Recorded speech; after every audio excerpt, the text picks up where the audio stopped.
का चैप्टर पढ़ेंगे, खनन द्वारा पर्यावरण का आक्रमण। भारी मात्रा में खनिज मात्रा भंडार प्राप्त करने के लिए वनस्पति मृदा को नष्ट किया जाता है। उस क्षेत्र के पेड़ पौधे पशु नष्ट हो जाते हैं। खनिजों की कमी, आप पिछले पार्ट में देखे हैं कि पृथ्वी पर धातुओं खनिजों के खंडार तो भरपूर है। ये बहुत महत्वपूर्ण अनवीकरणीय संसाधन है, मतलब इनका कोई नवीनीकरण नहीं किया जा सकता है। भारत खनिज संसाधनों के मामले में अत्यंत धनी है। पिछले 200 सालों में खनन तकनीकों अत्याधुनिक विकास खनिज संसाधनों का उत्तरोत्तर रूप से तेजी से खनन किया जा रहा है। बहुत ही बड़ी मात्रा में सीसा, एल्यूमिनियम, तांबा, लोहा, अयस्कों का उपयोग किया जा चुका है। ऐसा माना जा रहा है कि अगले 20 सालों में चांदी, टिन, जिंक, पारे के भंडार खत्म होने की संकट की सूचना है, यदि आज की दर से उनका दोहन लगातार जारी रहता है। मलबे के ढेर, खनिजों के निष्कर्षण के दौरान बहुत मात्रा में मलबा, कूड़े के ढेर उत्पन्न हो जाते हैं। जितनी खनिज की मात्रा नहीं निकल पाती, उतना ही मलबा निकल जाता है। खोद कर निकाले खुले गए अपशिष्ट पदार्थों को जमीन के ऊपर डालकर छोड़ दिया जाता है। खनिजों के अपशिष्ट ढेर से न केवल भूमि का बड़ा भाग घिर जाता है, बल्कि अपशिष्टों के कारण मलबे का अपर्दन भी हो जाता है, मृदा का अपर्दन भी हो जाता है। मतलब जो खनिजों को बहुत सारे खोदते हैं तो आप देखते हैं कि वहाँ कई सारे ढेर रह जाते हैं। ठीक। भूमि का अवतलन, अत्यधिक खनन, खास तौर से भूमिगत खनन के कारण भूमि में अवतलन को बढ़ावा मिलता है और भूस्खलन का भी कारण होता है। भूस्खलन से बहुत ज़्यादा नुकसान होता है। जब तक सावधानी न बरती जाए तो केवल खनिजों का समाप्त होना एक चेतावनी होगी, वरन भूमि का भी एक बड़ा भाग जो दूसरे रूप में उत्पादकता के लिए उपयोग किया जाता है, खनिज अपशिष्टों के ढेर के कारण नष्ट हो नष्ट हो जाते हैं। अब औद्योगिकीकरण का पर्यावरण पर प्रभाव, बढ़ती हुई जनसंख्या और बढ़ती हुई ज़रूरतों को पूरा करने के लिए आवश्यक वस्तुओं के बड़े पैमाने पर निर्माण किया जाता है। छोटे कारखानों, बड़े उद्योगों, बड़े पैमानों पर वस्तुओं का उत्पादन किया जाता है। किसी भी देश के विकास में औद्योगिकीकरण का एक महत्वपूर्ण स्थान है, लेकिन औद्योगिकीकरण पर्यावरणीय मुद्दों का निरादर करना जैसे निम्नलिखित कारणों में अवक्रम होता है। प्राकृतिक संसाधनों को कच्चे माल की तरह उद्योगों में प्रयोग लिए किए जाने से वे शीघ्रता से समाप्ति की ओर हैं। उद्योगों में बहुत सारी अविषालु गैसें उत्पन्न होती है और द्रवीय बहिस्राव और भी पर्यावरणीय अवक्रमण को बढ़ावा देते हैं। उद्योगों से काफ़ी बड़ी मात्रा में अपशिष्ट पदार्थ उत्पन्न होते हैं जो पर्यावरण में एकत्रित होते रहते हैं। कुछ अपशिष्ट पदार्थों को न केवल भूमि की जरूरत होती है, बल्कि ये पर्यावरण को प्रदूषित करते हैं और मानव स्वास्थ्य पर भी अपना प्रभाव डालते हैं। कुछ अपशिष्ट पदार्थों भूमि की जरूरत होती है, लेकिन कुछ पर्यावरण को प्रदूषित करते हैं। उद्योगों में ऊर्जा के स्रोत के रूप में जीवाश्म ईंधन का प्रयोग किया जाता है। पार्ट 2 के लगभग 2.1 में आपको बताया गया कि कैसे जीवाश्म ईंधनों का निर्माण हुआ है।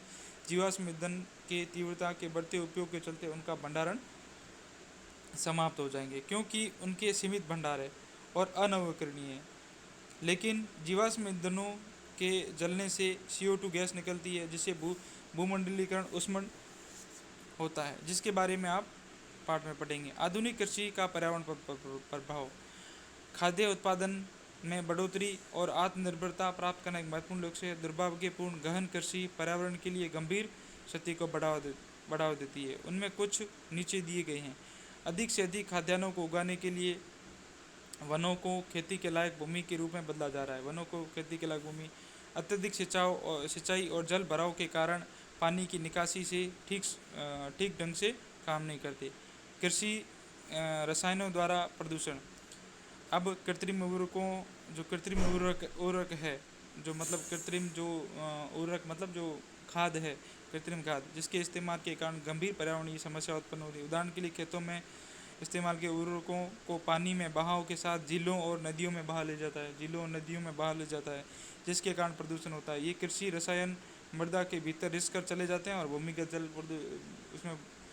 जल जो ये बरसात होती है उसके कारण अंदर रिश्ते भूमिगत जल में जाते हैं और मृदा पर जल प्रदूषित होता है। अत्यधिक मात्रा में पोषक तत्वों की वृद्धि होना जल स्रोतों में सुपोषण को बढ़ावा देता है। इसका अर्थ है कि पानी में पोषक तत्वों को विशेषतः नाइट्रो फास्फेट असीमित भंडार के कारण हरे शैवाल की अत्यधिक वृद्धि होती है और उससे जलीय जीवन नष्ट हो जाते हैं।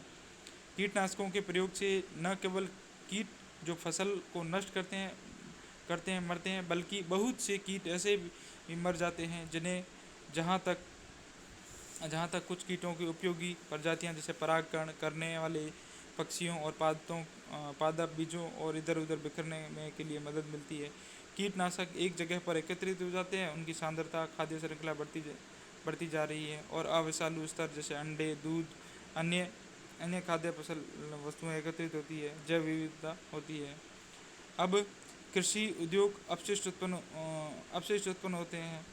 उदाहरण के लिए फसल में अपशिष्ट जैसे धान, ज्वार, चने का भूसा, कपास भूसा, गन्ने, नारियल आदि खोल के ढेर के कारण पर्यावरण का अवक्रमण हो रहा है। ये पर्यावरण खाद्य फसलों की उच्च उत्पाद देने वाली पारंपरिक फसलों किस्मों में बदलते हैं, जो ऐसी फसलों किस्मों में बदलते हैं जो तो उच्च उत्पाद दें।